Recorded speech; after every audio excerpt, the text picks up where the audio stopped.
صحابہ کرام رضوان اللہ علیہ اجمعین کی سیرت و تاریخ ایسی اہم چیز ہے جس کی ہر دور میں ہر مسلمان مرد و زن کو ضرورت رہی ہے۔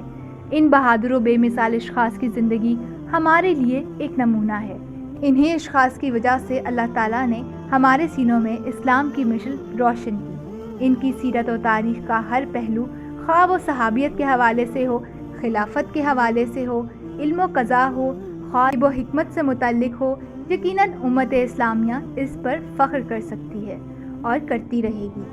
ان مطہر نفوس کی زندگی کا ہر پہلو ہر دور اور ہر نسل و قوم کے لیے مشل راہ اور مینارہ نور رہا ہے۔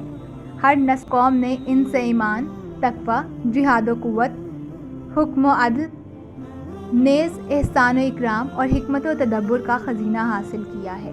وہ مینارہ اسلام کیسے نہ ہوں جبکہ وہ حق کے حقیقی اہل اور رشدہ ہدایت کے لیے سبیل ہیں۔ ہی نفوس قدسیہ میں ایک عظیم المرتبت شخصیت، خلیفہ راشد، امیر المومنین، مراد مصطفیٰ صلی اللہ علیہ وآلہ وسلم، امام عادل، حضرت سیدنا عمر فاروق اعظم رضی اللہ تعالیٰ عنہ ہیں۔ حضرت سیدنا عمر فاروق حد درجہ ذہین، سلیم الطبع، بالغ نظر اور صائب الرائے تھے۔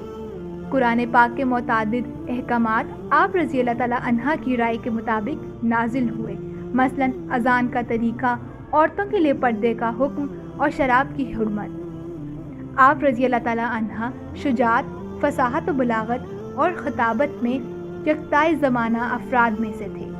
آپ رضی اللہ تعالیٰ عنہ نے اپنی زندگی کا اکثر و بیشتر حصہ فیضان نبوت صلی اللہ علیہ وآلہ وسلم سے سیرابی میں بسر کیا، مگر محتاط مزاج کی بنا پر احادیث کی روایت بہت کم فرماتے، فقہ و اجتہاد میں بلند مقام رکھتے تھے۔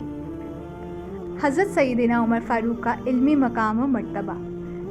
عرب میں اسلام کی آمد سے قبل عرب میں لکھنے اور پڑھنے کا کوئی خاص رواج نہ تھا۔ جبکہ آپ صلی اللہ علیہ وآلہ وسلم مبعوث ہوئے تو قبیلہ قریش میں صرف 17 آدمی ایسے تھے جو لکھنا پڑھنا جانتے تھے، اور حضرت عمر فاروق نے بھی اسی زمانے میں لکھنا پڑھنا سیکھ لیا تھا۔ چنانچہ امیر المومنین سیدنا حضرت عمر فاروق رضی اللہ تعالیٰ عنہ کے فرامین، آپ رضی اللہ تعالیٰ عنہ کے خطوط، آپ رضی اللہ تعالیٰ عنہ کے خطبات، آپ رضی اللہ تعالیٰ عنہ کے خطبات و توقیات اب تک سیرت اور تاریخ کی کتابوں میں محفوظ ہیں۔ رضی اللہ تعالیٰ عنہ کے خطوط، آپ کے خطبات و توقیات اب تک سیرت اور تاریخ کی کتابوں میں محفوظ ہیں، جن سے آپ رضی اللہ تعالیٰ عنہ کی قوت تحریر، کلام اور تحریر و تقریر کا ایک اندازہ ہوتا ہے۔ چنانچہ حضرت ابو موسیٰ کے نام آپ رضی اللہ تعالیٰ عنہ کی ایک خط کے چند کلمات کا ترجمہ ملاحظہ فرمائیے۔ اے موسیٰ رضی اللہ تعالیٰ عنہ، عمل کی مضبوطی یہ ہے کہ آج کا کام کل پر نہ اٹھا کر رکھیں۔ اگر ایسا کرو گے تو تمہارے پاس بہت سارے کام اکٹھے جمع ہو جائیں گے اور تم پریشان ہو جاؤ گے۔ پہلے کس کام کو کریں اور کس کام کو چھوڑ دیں، اس طرح کچھ کام نہیں ہو سکے گا۔ فصاحت و بلاغت کا یہ عالم تھا کہ آپ رضی اللہ تعالیٰ عنہ کے بہت سے مقولے عربی ضرب المثل بن گئے، جو آج بھی عربی ادب کی جان ہے۔ اسی طرح آپ رضی اللہ تعالیٰ عنہ کو علم النساب میں بھی ید، طولی اور کمال حاصل تھا۔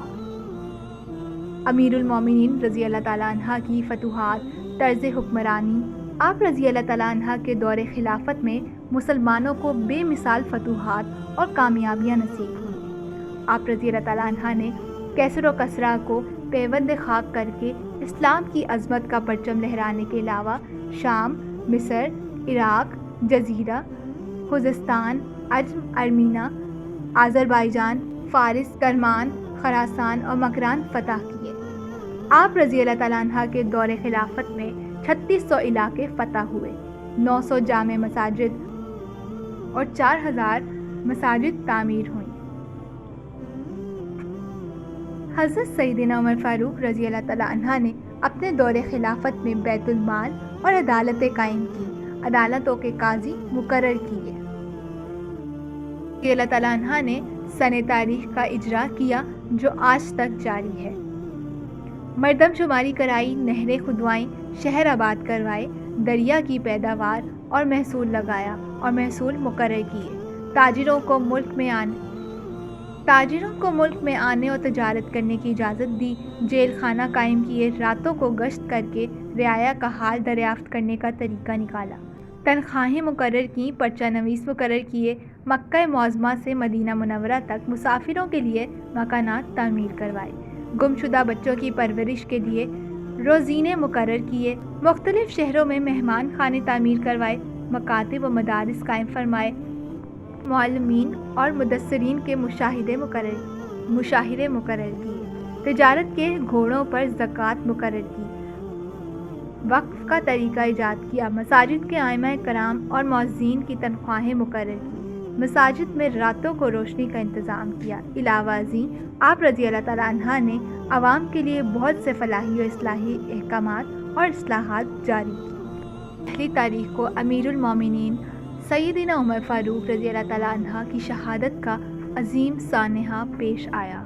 وہ عمر رضی اللہ عنہ جن کی شہادت یقیناً واقعہ کربلا سے زیادہ دردناک ہے، اسی لیے کہ اسلام کو رفعت و عظمت کی بلندیوں تک پہنچانے والے عمر فاروق رضی اللہ عنہ تھے، جن کو برادر رسول اور مطلوب اسلام ہونے کا شرف حاصل ہے، جن کے سایہ سے بھی شیطان بھاگتا تھا اور جن کی ذات میں خاتم النبیین سید المرسلین صلی اللہ علیہ وآلہ وسلم کو صفات نبوت نظر آتی ہیں۔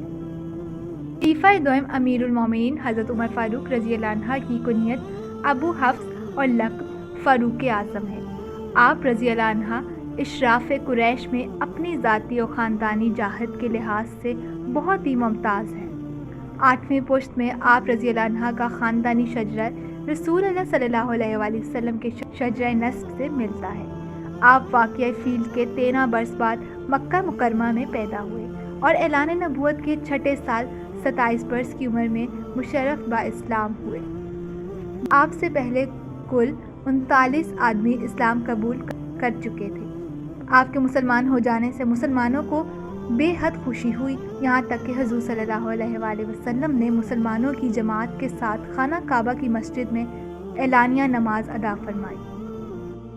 جب حضرت عمر فاروق رضی اللہ عنہ اسلام لائے تو حضرت جبرائیل علیہ السلام حضور صلی اللہ علیہ وآلہ وسلم کی بارگاہ میں حاضر ہوئے اور عرض کیا، یا رسول اللہ صلی اللہ علیہ وآلہ وسلم، آسمان والے بھی عمر کے اسلام لانے پر خوش ہوئے۔ ایک موقع پر حضور صلی اللہ علیہ وآلہ وسلم نے ارشاد فرمایا، میرے بعد کوئی نبی نہیں، اگر میرے بعد کوئی نبی ہوتا تو عمر ہوتا۔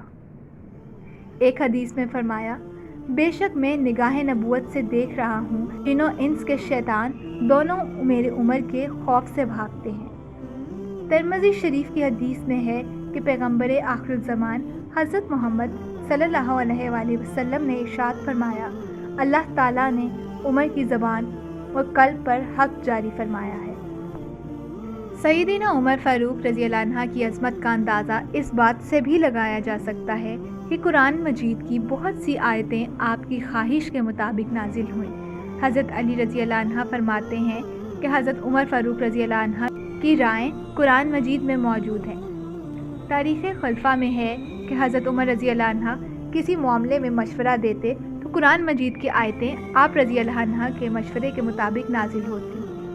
حضرت فاروق کی مقبولیت کا یہ حال ہے کہ اللہ تعالیٰ نے تقریباً 43 مواقع پر حضرت عمر رضی اللہ عنہ کی عین خواہش پر قرآن مجید کی آیتیں نازل فرمائی ہیں، جن کو موافقات عمر کہا جاتا ہے۔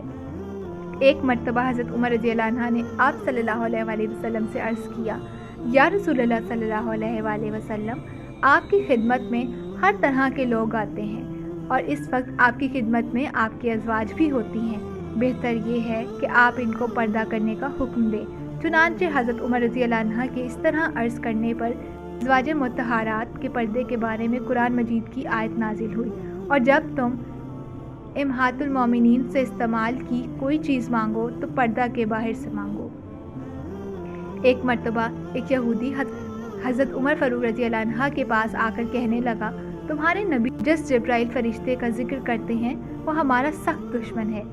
حضرت عمر فاروق نے اس کو جواب دیا، جو کوئی دشمن ہو اللہ اور اس کے فرشتوں اور اس کے رسولوں اور جبرائیل اور میکائیل کا تو اللہ دشمن ہے کافروں کا۔ جن الفاظ کے ساتھ سیدنا عمر فاروق رضی اللہ عنہ نے یہودی کو جواب دیا، بلکہ انہی الفاظ کے ساتھ اللہ تعالیٰ نے قرآن مجید میں آیت کریمہ نازل فرمائی۔ حضرت علی رضی اللہ عنہ فرماتے ہیں کہ جس کسی نے ہجرت کی چھپ کی مگر حضرت عمر مسلح ہو کر خانہ کعبہ میں آئے اور کفار کے سرداروں کو للکارا اور فرمایا جو اپنے بچوں کو یتیم کرنا چاہتا ہے وہ مجھے روک لے۔ حضرت عمر رضی اللہ عنہ کی زبان سے نکلنے والے الفاظوں سے کفار مکہ پر لرزہ طاری ہو گیا اور کوئی مد مقابل نہ آیا۔ ہجرت کے بعد آپ رضی اللہ عنہ نے جان و مال سے اسلام کی خدمت کی۔ آپ رضی اللہ عنہ نے اپنی تمام زندگی اسلام کی خدمت کرنے میں گزار دی۔ آپ رضی اللہ عنہ نے تمام اسلامی جنگوں میں مجاہدانہ کردار ادا کیا اور اسلام کے فروغ اور اس کی تحریکات میں حضور صلی اللہ علیہ وآلہ وسلم کے رفیق رہے۔ امیر المومنین حضرت ابوبکر صدیق رضی اللہ عنہ نے اپنے بعد آپ کو خلیفہ منتخب فرمایا اور 10 برس 6 ماہ 4 دن آپ رضی اللہ عنہ نے تخت خلافت پر رونق افروز ہو کر جانشین رسول صلی اللہ علیہ وآلہ وسلم کی تمام ذمہ داریوں کو باحسن وجہ انجام پایا۔ 26 ذی الحج 32 ہجری نماز فجر میں ابو لولو فیروز مجوسی کافر نے آپ رضی اللہ عنہ کو شکم مین خنجر مارا اور آپ رضی اللہ عنہ یہ زخم کھا کر تیسرے دن یکم محرم الحرام کو شرف شہادت سے سرفراز ہو گئے۔ بوقت شہادت آپ رضی اللہ عنہ کی عمر مبارک 63 برس تھی۔ حضرت صہیب رومی رضی اللہ عنہ نے آپ کی نماز جنازہ پڑھائی اور روضہ مبارک کے اندر حضرت صدیق اکبر رضی اللہ عنہ کے پہلو انور میں مدفن ہوئے۔